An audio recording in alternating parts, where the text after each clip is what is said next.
चारों की अपनी अपनी सीढ़ियां हैं। हर घाट पे किसी में कम सीढ़ी होती है, किसी में ज्यादा सीढ़ी होती है, किसी में ज्यादा सावधानी रखनी पड़ती है। सीधी बात है।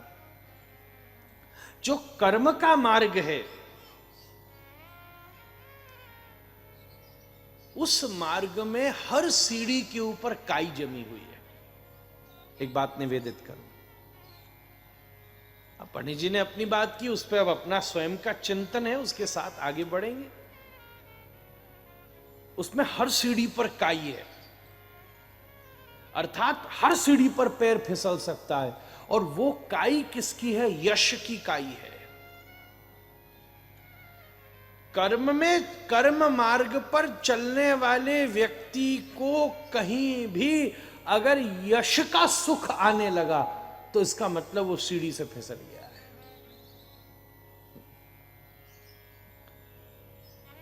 उसमें काई जमी हुई है, काई चीज की।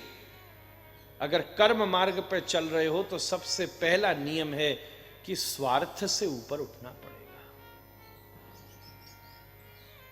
जरा सा स्वार्थ किसी भी स्तर पर घटा तो अपन फिसल जाएंगे।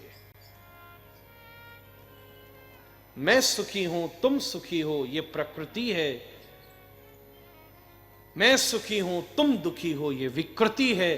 पर थोड़ा मैं दुखी हो जाऊं, तुम सब सुखी हो, ये इस देश की संस्कृति है महाराज। ये यहां की परंपराएं हैं, जिन्होंने बड़े बड़े कष्टों को अपने जीवन में रखकर अपनी अग्रिम पीढ़ी का मार्गदर्शन किया है महाराज।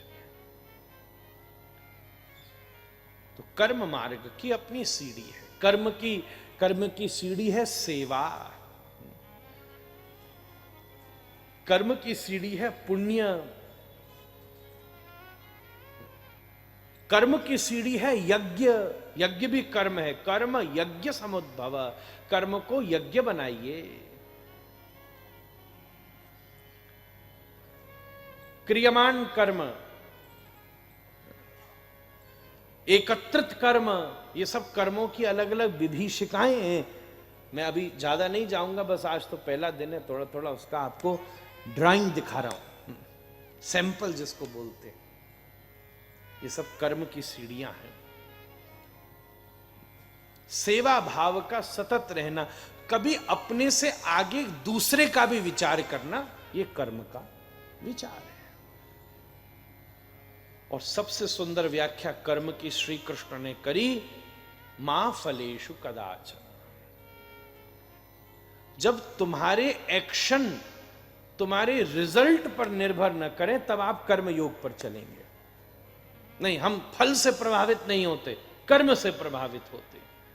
फल क्या होगा देखा जाएगा, हम करने में रुचि रखते हैं, वो कर्म योगी है। अलग अलग प्रकार के कर्मों की विभीष। क्रियमान कर्म, उसमें सबसे प्रधान है क्रियमान कर्म, जो इस समय किया जा रहा है। और एक और बात महत्वपूर्ण कह दूं, फल की चिंता नहीं है, और कर्म की परिभाषा भी उद्देश्य पर निर्भर करती है। आप क्या कर रहे हो ये महत्वपूर्ण बात नहीं है, आप किसी काम को क्यों कर रहे हो ये महत्वपूर्ण है। पिताजी महाराज कहते, एक डॉक्टर के पास भी चाकू होता है और एक डकैत के पास भी चाकू होता है, दोनों पेट काटते हैं। और मजे की बात यह है कि दोनों ही मुंह भी ढक के आते हैं महाराज। हमारे डॉक्टर साहब बैठे, उनको ज्यादा मालूम होगी महाराज, माथुर साहब के भैया, ये दोनों मुंह ढक के, ऑपरेशन थिएटर में सब ढका होता है हमारा डॉक्टर का, आंख ही दिखती है बस। कई बार संदेह हो जाए जो बाहर मिला था वही भीतर आया कि दूसरा आया पता नहीं है। और डकैत आएगा वो भी सब मुंह ढक के आएगा, दोनों के हाथ में छुरी है, दोनों ही पेट काट रहे हैं। पर डकैत पेट काटेगा तो आप पुलिस को फोन करोगे, पर डॉक्टर काटेगा तो साइन भी करने को तैयार हो, तो मर गए तो आपकी कोई जिम्मेदारी नहीं है महाराज। क्योंकि दोनों के उद्देश्य में फर्क है। एक प्राण हरने के लिए प्रहार कर रहा है, एक प्राण देने के लिए प्रहार कर रहा है। एक बचाना चाहता है इसलिए काट रहा है। अब ये पेट काटना अच्छा कर्म है या बुरा कर्म है, इसका निर्णय कर्म से नहीं हुआ, उस कर्म के उद्देश्य से हुआ। अब आप कथा में आके बैठे हो, कर्म कर रहे हो, ये भी बैठना भी कर्म है, पर भैया क्यों बैठे हो? बहुत सारी जगह ऐसा होता है, ऐसे तो आदमी सोता रहता है, पर जैसे ही कैमरा सामने आया, ओह बिल्कुल सीधा, वाह जय हो महाराज, हाँ क्या बात है। बड़ा आम होता है महाराज, अपनी फोटो इस बड़ी वाली स्क्रीन पे, तो मात्र सामने बढ़िया और लगा दिए सामने बड़ी महाराज, अपनी शक्ल ही दिखती है तो आदमी बिल्कुल फ्रेश और बैठता। कहीं हम सोते हुए आगे कैमरा में तो साल भर रिश्तेदार चढ़ाएंगे, माई तू सोवे गई थी, सुनवे गई थी महाराज, पकड़ में भी आ जाता है। सबका अपना यश है। कोई कथा में आया भोजन के लिए भी आता, कोई आदि से आता है, महाराज जी सुनाते थे कथा में, कोई आदि से आता है, कोई व्याधि से आता है, कोई धी से आता है, कोई विधि से आता है, कोई आता है आदि, अरे दुख बहुत है, हमने सुना है यहाँ गए, उस मंदिर में गए, उस फलानी जगह डोरा बांधा, अरे कथा भी सुने आते हैं शायद दुख दूर हो जाए।